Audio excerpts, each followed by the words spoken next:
30일 예수님 묵상 4일차 본문 해설입니다. 묵상 본문은 히브리서 8장 1절에서 13절까지 말씀입니다.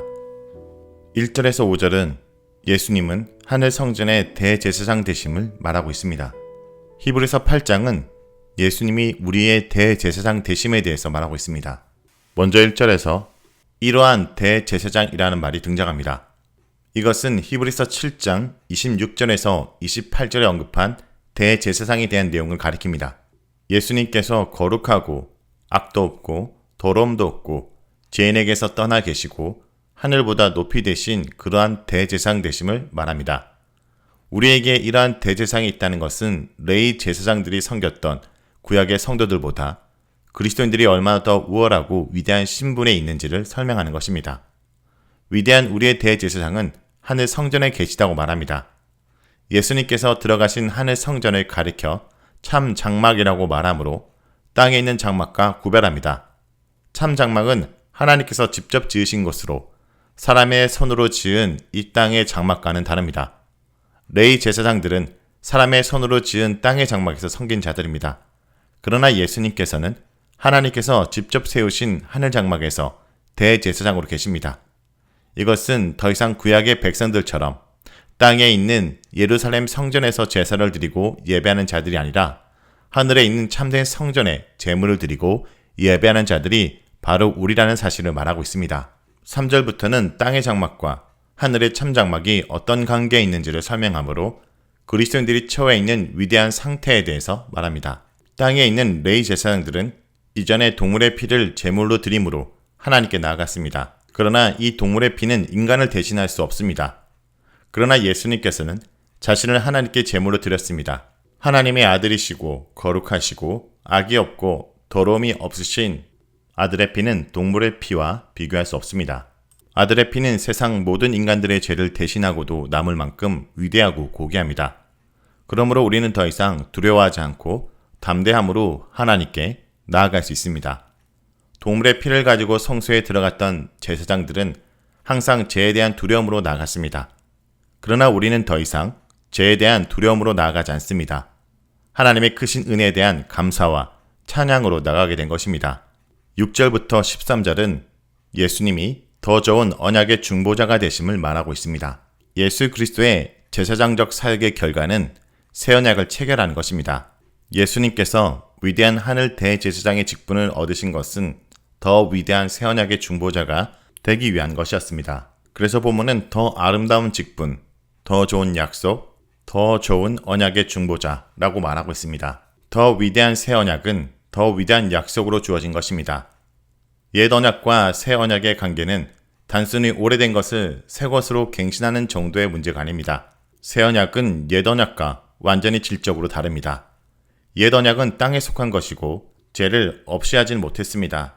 그러나 새 언약은 하늘에 속한 것이고 인간의 죄를 완전히 제거하여 예배자로 하여금 진정으로 하나님을 섬기고 율법을 지킬 수 있게 해줍니다. 본문은 옛 언약에는 흠이 있었다고 말합니다. 그 흠이 무엇인지 곧이어 소개합니다. 그러나 언약의 흠에 대해 말하기보다 언약 백성의 흠에 대해서 먼저 설명합니다. 옛 언약 아래에서는 언약 백성들이 언약을 지키지 않고 하나님의 뜻을 행하지 않았습니다. 그러므로 하나님은 그들을 돌보지 않으시고 심판하셨습니다. 여기서 저희 열조들의 손을 잡고 애굽 땅에서 인도하여 낸 날이라는 표현은 강야 백성들의 완악함과 불순종을 떠오르게 합니다. 동물의 피로 체결된 옛 언약은 언약 백성들을 전혀 변화시키지 못했습니다. 그러므로 언약 백성들의 흠은 곧 옛 언약의 흠과 같습니다. 이러한 옛 언약의 무능함은 더 나은 새 언약의 도래를 기다리게 하였습니다. 날이 이르리니 라는 표현에서 새 언약이 체결될 때가 미리 정해져 있다는 것을 암시합니다. 옛 언약과 새 언약의 결정적인 차이는 하나님의 율법이 어디에 기록되었냐에 달려 있습니다. 옛 언약은 율법이 돌판에 기록되었습니다.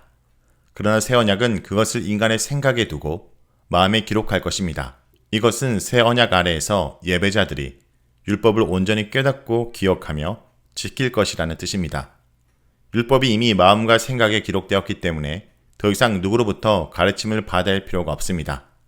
모든 사람은 각자 스스로 하나님의 율법을 깨닫고 지키게 될 것입니다. 새 언약의 체결의 결과는 하나님이 저희 불의를 긍휼히 여기시고 저희 죄를 다시 기억하지 않는 것입니다. 이것은 하나님과 그 백성들의 관계가 온전하게 회복될 것임을 말합니다.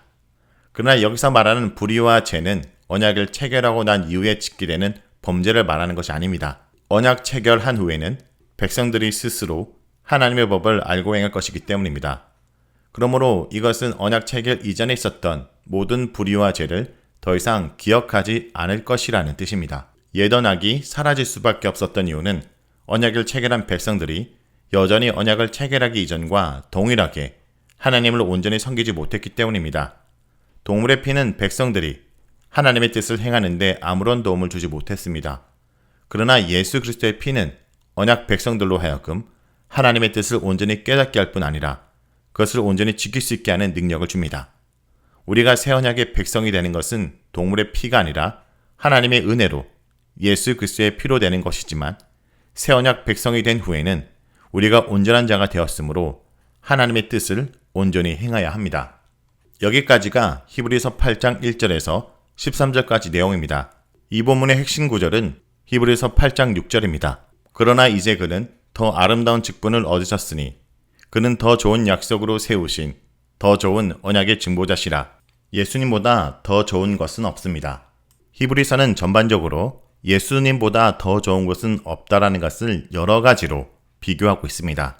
이 본문에서는 예수님보다 더 좋은 대제사장은 없다라는 것을 말하고 있습니다. 무엇보다 본문은 우리의 대제사장 되신 예수님을 통해서 하나님과 새 언약이 체결되었음을 강조하고 있습니다. 새 언약의 중보자이신 예수님을 통해서 성취된 새 언약은 옛 언약을 수정한 정도가 아니라 근본적으로 다른 것입니다.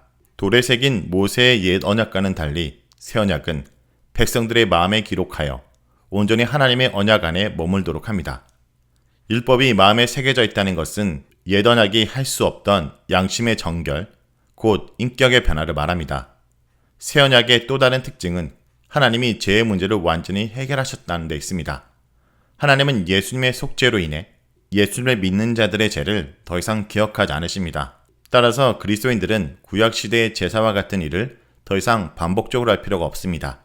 그 대신 죄를 범할 때마다 겸손히 하나님 앞에 용서를 구하고 다시는 그와 같은 죄를 범하지 않도록 기도하고 결단하면 됩니다.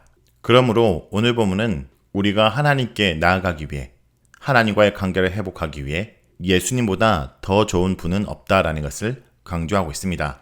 이보다 더 좋을 수 없는 예수 그리스도의 그 은혜를 붙들고 나아가는 하루가 되길 간절히 기도합니다.